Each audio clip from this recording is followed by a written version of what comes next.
Assalamualaikum warahmatullahi wabarakatuh. Apa kabar adik-adik semua? Semoga selalu sehat dan selalu dilindungi oleh Allah Subhanahu wa Ta'ala. Adik-adik, hari ini saya akan menceritakan tentang kisah Nabi Adam alaihissalam. Yuk kita sama-sama simak ya. Jangan lupa like dan subscribe ya. Kisah Nabi Adam menceritakan terciptanya manusia pertama yang kelak akan menghuni bumi. Nabi Adam tercipta dari tanah dan Allah memuliakannya dengan memberi pengetahuan tentang semesta. Adam diberi banyak pengetahuan yang akan menjadi mukjizatnya. Wujud Nabi Adam diciptakan sempurna serta lengkap, tapi Nabi Adam memiliki tinggi tubuh yang berbeda dengan manusia saat ini. Tinggi badannya mencapai 60 hasta atau sekitar 18 meter. Sangat tinggi dibandingkan kondisi tubuh manusia pada umumnya. Jadi bisa menjelaskan juga kenapa Ka'bah sangat tinggi dan besar pintu masuknya.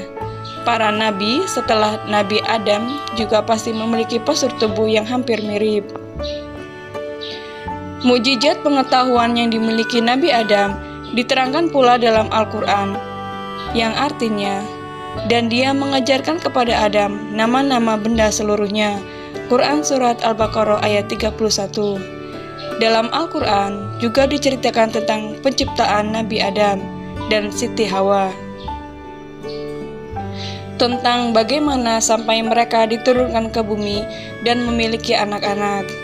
Kisah Nabi Adam mengandung banyak pelajaran berharga, terutama tentang nilai ketaatan kepada Yang Maha Kuasa, mulai dari kisah Nabi Adam dan Siti Hawa di langit, hingga kisah mereka di bumi beserta anak-anaknya. Nilai ketaatan seorang hamba pada Sang Pencipta banyak terkandung di dalam ceritanya. Asal mula penciptaan Nabi Adam. Dikisahkan dalam kitab suci Al-Quran bahwa Allah bercakap-cakap dengan malaikat. Allah memberitahu malaikat bahwa akan ada penciptaan makhluk yang dinamai manusia. Manusia akan mengemban tugas sebagai khalifah di bumi. Malaikat protes tidak setuju dengan hal yang direncanakan. Malaikat yakin kalau manusia hanya akan membawa bencana bagi bumi. Mereka akan membuat kerusakan, permusuhan, juga pertumpahan darah. Malaikat merasa keberadaan dirinya saja sudah lebih cukup sebagai ciptaan Allah, karena mereka senantiasa bertasbih, memuji, dan mengagungkan Allah. Allah berfirman bahwa Dia mengetahui apa-apa yang tidak diketahui oleh malaikat. Seperti kita ketahui, manusia itu tercipta dari saripati tanah. Demikian juga yang diceritakan dalam Al-Quran Surat As-Sajdah ayat 7-9, yang memperindah segala sesuatu yang Dia ciptakan dan yang memulai penciptaan manusia dari tanah. Kemudian Dia menjadikan keturunannya dari saripati air yang hina atau air mani. Kemudian Dia menyempurnakannya dan meniupkan roh ciptaannya ke dalam tubuhnya, dan Dia menjadikan pendengaran, penglihatan, dan hati bagimu. Tetapi sedikit sekali kamu bersyukur. Surat ini menceritakan bahwa Allah mengetahui hal yang gaib dan nyata. Dia menciptakan wujud sempurna manusia dari tanah. Dia juga menciptakan keturunan manusia dari air mani. Kemudian ditiupkan roh untuk menghidupkan. Dia juga yang menciptakan pendengaran, penglihatan, dan hati. Setelah Nabi Adam diciptakan, Allah memberi perintah pada malaikat dan iblis untuk bersujud padanya. Walaupun para malaikat diciptakan dari cahaya, mereka taat pada perintah Allah. Para malaikat kemudian bersujud pada Nabi Adam. Lain halnya dengan iblis. Ia merasa derajatnya lebih tinggi dari Nabi Adam dan menolak untuk bersujud. Iblis memang diciptakan dari api. Itu sebabnya ia tidak mau bersujud pada Nabi Adam. Adam yang diciptakan dari tanah dianggap lebih hina kemuliaannya oleh iblis. Surat Al-Baqarah ayat 34 menjelaskan hal ini. "Sujudlah kamu kepada Adam," maka sujudlah mereka kecuali iblis. Ia enggan dan takabur, dan ia termasuk golongan orang-orang yang kafir. Kelancangan iblis membangkang membuat Allah sangat murka. Iblis telah durhaka, dan hukumannya adalah keluar dari surga. Iblis yang sombong bukannya bertobat dengan hukuman yang diberikan, ia malah mengeluarkan sumpah akan menggoda Nabi Adam dan keturunannya agar sesat. Iblis ingin manusia menemani dirinya di neraka. Nabi Adam dianugerahi usia yang panjang oleh Allah. Banyak riwayat yang menceritakan bahwa Nabi Adam diberi usia hingga 1000 tahun. Namun, dalam hadis yang diriwayatkan Abu Hurairah diceritakan kalau Nabi Adam pernah memberikan umurnya sejumlah 40 tahun untuk Nabi Daud. Pada saat itu, Nabi Adam kagum dengan cahaya yang berkilau di antara matanya. Kemudian ia bertanya kepada Allah tentang manusia itu.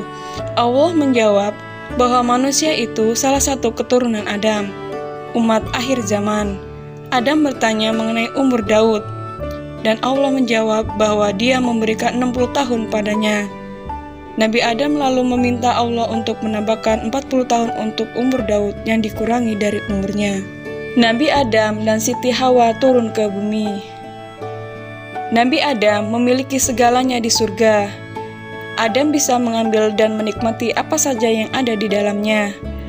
Walaupun begitu, Adam merasa kesepian. Kodratnya sebagai manusia yang butuh ada manusia lain muncul. Adam menginginkan teman untuk menemani hari-harinya.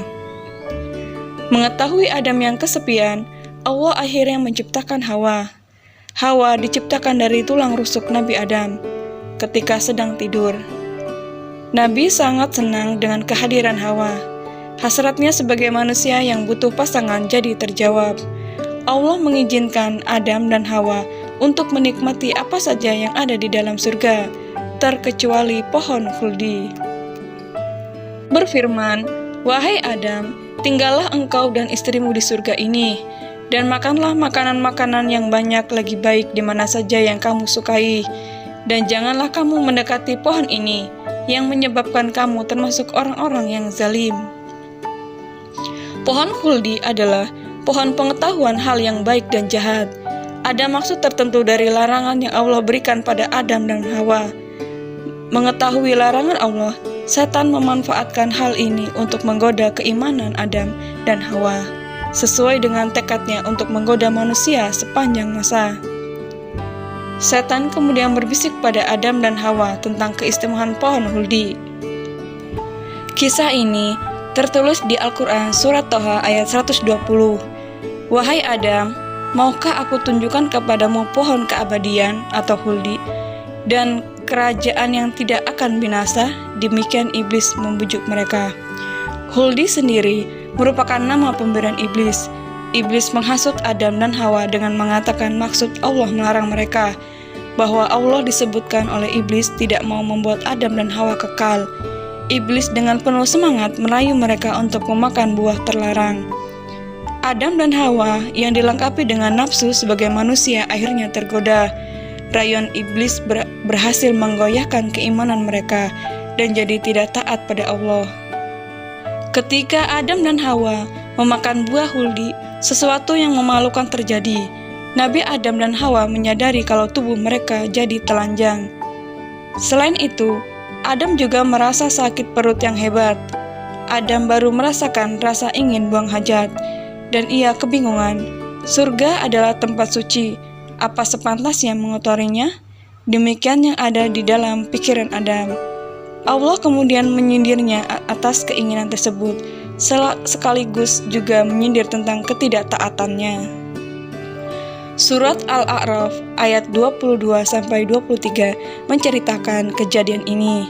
Dalam surat ini, Allah mengingatkan akan larangannya pada Adam, juga mengingatkan Adam akan peringatannya tentang kebusukan setan. Adam kemudian memohon ampun dan bertaubat pada Allah. Diceritakan Hawa digoda iblis dalam wujudnya yang berupa ular. Namun, tidak dijelaskan siapa dahulu yang memakan buah terlarang itu. Ada yang meyakini khuldi adalah pohon apel yang diambil dari bumi, karena itu khuldi disebut memiliki sifat bumi atau tanah. yaitu sifat dasar tanah. Tanah disebut sebagai tempat yang pantas untuk membuang kotoran.